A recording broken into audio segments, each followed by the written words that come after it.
10월 29일 화요일 아침입니다. 이슈 레이더 시작하겠습니다. 신인규 기자, 안녕하세요. 안녕하십니까?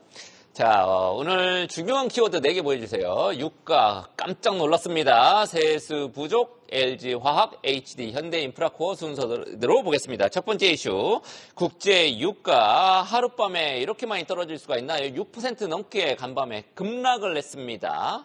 자, 자세히 짚어주시죠. 지금 낙폭을 조금 회복해서 5% 넘게 떨어졌다라고 보는 게 조금 더 정확할 거는 같은데 WTI 선물, 그러니까 서부 텍사스산 중진류 선물 같은 경우가 배럴당 60달러 선까지 내려왔습니다. 장중에는 67달러 선까지 떨어지기도 했었는데 이것은 이스라엘의 이란 보복 공격이 시장의 생각보다는 피해를 크게 주지 않았다. 이게 큰 의미가 있겠습니다. 주말에 이스라엘이 이란의 미사일 보복 공격을 가했었습니다.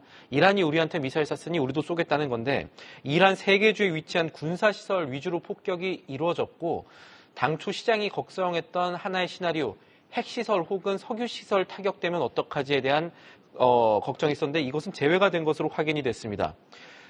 간밤에 유가 선물 동향 보면요.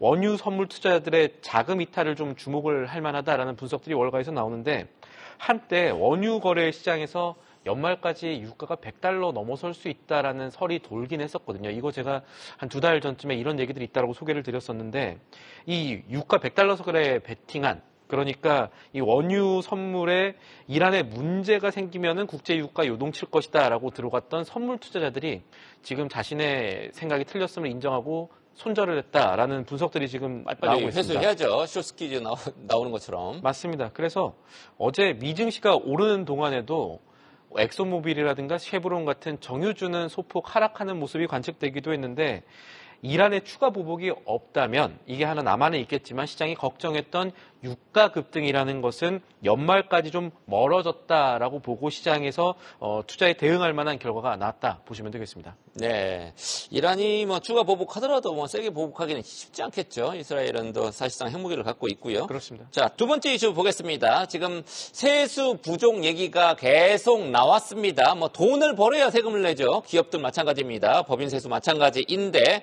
세수 결손이 반복되면 안 되는데 반복될 가능성 지금으로선 높다면서요. 높고 정부가 어떤 이유에서건 틀렸음을 크게 당장은 인정하지 않고 있는 분위기인데 법인세라는 것은 기업이 벌어들이는 순이익에 과세하는 세금입니다. 그러니까 어떻게 됐든 기업들이 돈을 좀 많이 벌고 돈을 좀 많이 남길 수 있을 때 법인세가 늘어난다고 봐야겠죠. 그런데 정부가 내년에 법인세 수 전망을 88조 5천억 원으로 잡았습니다. 이게 올해 법인세 수가 당초 예상보다 줄었거든요. 77조 예상했다가 63조 원 정도가 됐었는데 한 해 전에도 105조 원 예상했다가 29조 4천억 정도 또 덜 들어왔었는데 지금 2년 연속 법인세에서만 대규모 세수 결손이 빚어진 상황에서 이번에는 전년 대비 법인세 수 40% 더 거둘 것이라고 지금 예상한 겁니다. 이 숫자 믿기가 좀 어렵겠죠. 왜냐하면 법인세가 1년 새 40% 더 거친 사례가 지난 25년간 딱 한 번 있었습니다. 이 코로나 효과 때문에 이 기저효과가 있어서 법인세가 많이 늘어난 적이 딱 한 번 2021년, 22년 사이에 있었었는데 지금 생각을 해보면 지금 코로나 같은 시기는 아니니까 법인세 수가 40% 급등할 가능성 크지 않다라고 봐야겠죠. 그러면은 똑같은 얘기들, 그러니까 세수가 다시 부족해서 이거를 어떻게 메워야 된다. 정부 예상보다 부족한 세금을 다른 데서 메워야 된다는 게 내년에도 반복할 가능성이 되게 높은데 지금 어떻게 됐냐. 기획재정부가 세수 결손분을 4조에서 6조 원 규모의 외국 환평형 기금, 외평기금 등으로 메우는 내용을 포함한 세수 재축의 대응 방안을 발표를 했습니다. 근데 이거 말 바꾼 거거든요. 지금 외국인 투자자들 입장에서는 외환 안정이 불안하면 더 좋긴 한데 오히려 이제 환투기 하시는 분들은 그런데 지금의 기조가 환율 안정용 비상재원까지 조금 끌어쓰겠다라는 데까지 가고 있고 지금 기조라면 차라리 국채 발행한 게 오히려 정상적인 대응이겠다라는 반응도 확인할 수가 있거든요. 그래서 정부가 재정 측면에서 휘둘리게 되면 시장에는 어떤 일이 일어나냐 두 가지를 간단하게 봐야 되는데 아까 유가 급락과 관련해서 지금 정부가 하고 있는 유류세 인하 정책들이 다시 도마에 오를 겁니다. 조기 종료될 가능성 도마에 오를 것이고 또 하나는 금투세 폐지론 동력 다시 약해질 가능성 생각해 볼 수가 있겠습니다. 그런가요? 금투세는 사실 깔끔하게 폐지를 해야 되는데 민주당이 하여튼 빨리 더불어민주당 빨리 금투세 폐지 당론을 확정해 주시면 참 좋겠네요. 자, 세 번째 이슈. 이건 뭐 종목입니다만 LG화학 3분기 실적을 내놨습니다. 요즘에 2차전지 턴어라운드를 좀 했을 것 같은 분위기는 있습니다만 2차전지 핵심 소재를 생산하는 LG화학 실적을 뜯어보면 우리가 뭔가 조금 단서를 좀 얻을 수 있겠죠. 어떻습니까? 실적 보면. 사실 지금 투자 심리는 2차 전지주가 바닥 찍지 않았나, 그리고 조금씩 캐즘을 탈피해가고 있지 않나라는 기대가 나오고 있는데, 적어도 3, 4분기, 그러니까 올해까지는 약간 이 걱정이 완전히 지워지지는 않겠다라는 게 대기업들의 실적에서 나오고 있습니다. LG화학 3분기 실적이 매출 보면은 12조 6,700억 원 정도 되고 영업이익은 5천억 원 가까이 했었었는데, LG화학은 두 가지 큰 산업 분야가 있습니다. 하나는 석유화학 분야고 하나는 이 첨단 소재 분야. 여기에 이제 2차 전지 관련주가 되는 것이죠. 일단 석유화학 부분이 부진했습니다. 1분기 만에 다시 적자로 갔고요. 그래서 3분기 실적 발표 뒤에 LG화학이 컨퍼런스 콜을 하면서 아마 내년에도 투자는 좀 줄여야 될 것 같고, 우리가 원래 캐펙스 자본 지출 4조 원 예상했는데 2조 원대 중반으로 내려야 될 것 같다, 이런 얘기를 했었습니다. 그리고 첨단 소재 부문, 이게 2차 전지랑 관련이 있는 것인데 4분기 바로 지금은 이제 이번 분기가 되는 거죠. 4분기에 첨단 소재 출하량은 기존에 계획된 물량 일부가 3분기로 당겨졌고, 그리고 업체들이 연말에 재고 조정하면서 3분기 대비 30% 내외로 줄어들 것으로 보고 있다라고 했습니다. 그래서 2차 전지 소재 기업들의 실적이 4분기에 좋기는 쉽지 않을 것이다라고 지금 생각을 할 수가 있게 되는 것이고요. 그런 상황에서 지금 메리츠증권 같은 경우에는 지금 상황에서는 캐즘 탈피는 아마 2026년 가야 될 것 같다. 2024년과 2025년까지는 전지 소재 분야는 업황의 둔화가 상당히 명확한 수준이다라는 분석을 내놓기도 했습니다.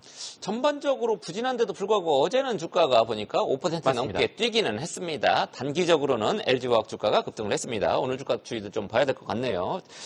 자, 마지막 HD 현대인프라코어 역시 어닝 쇼크를 기록을 했습니다. 이것도 한번 살펴볼게요. 예, 어닝 서프라이즈 기록한 기업들은 이슈앤 전략에서 다시 또 다뤄줄 것이고, 저희는 지금 업황 전체 얘기를 하다 보니까 좀 안 좋은 기업들 얘기를 하는데, HD 현대인프라코어는 사업 부분이 건설 기계 하나 만들고 또 하나는 엔질과 그의 매출, 이 두 가지 사업을 축으로 움직이는 기업입니다. 그런데 어닝 쇼크를 기록했습니다. 이 매출 추이를 보면요, 매출은 1조 원을 밑돌았습니다. 매출 9,098억 원 기록했고요. 영업이익은 전년 대비 77% 정도 내려간 200억 원대, 207억 원을 기록을 했습니다. 이렇게 되면은 영업이익률이 2.3%까지 쭉 내려오게 되는 거거든요.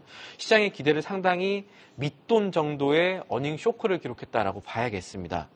요인은 크게 두 가지 혹은 세 가지로 봐야겠습니다. 건설기계 부문이 글로벌 경기 둔화에 금리 인하까지 조금씩 생각보다 안 되면서 여러 가지 북미와 유럽 쪽에 특히 수요 부진이 있었다는 내용들이 있었고요. 그래서 건설기계 부분은 영업 손실을 기록했습니다. 120억 원 영업 손실을 기록했고요. 다행히 수년 동안 부진을 겪었던 중국 시장이 3분기 기점으로 조금 살아나는 것들은 확인이 되고 있습니다. 중국의 9월 굴착기 내수 판매 대수가 전년 동월 대비 1년 사이에 그러니까 20% 넘게 증가를 하긴 했는데, 문제는 이제 현대인프라코어의 점유율이 중국에서 지금 상승하지는 못하는 상황입니다. 올해 한 2.3% 정도 중국에서 점유율을 갖고 있는 기업이 됐고요. 그리고 이런 상황들이 있다 보니까 이 증권가에서 이 회사에 대한 목표가, 투자 의견 자체를 낮췄습니다. 그러니까 목표가를 낮춘 것뿐만 아니라 투자 의견을 당초 매수해서 중립으로 하향한 기업들이 증권사가 나왔는데, KB증권이 이런 투자 의견을 내놓고 아마도 이 회사의 본격적인 회복세, 그러니까 건설기계 업황까지 생각해 볼 수 있는 회복세는 내년 하반기 이후나 될 것 같다라고 전망을 했습니다. 네, 중립으로 하향 조정하는 의견들, 사실상 매도 의견을 냈다고 이렇게 봐도 될 것 같은데, 현대인프라코어 좀 힘을 내주시길 바라겠습니다. 자, 지금까지 신인규 기자와 함께한 이슈 레이더였습니다. 계속해서 다양한 경제 이슈를 알고 싶다면 구독과 좋아요, 알림 설정 부탁드립니다. AI 캐스터 권미정이었습니다.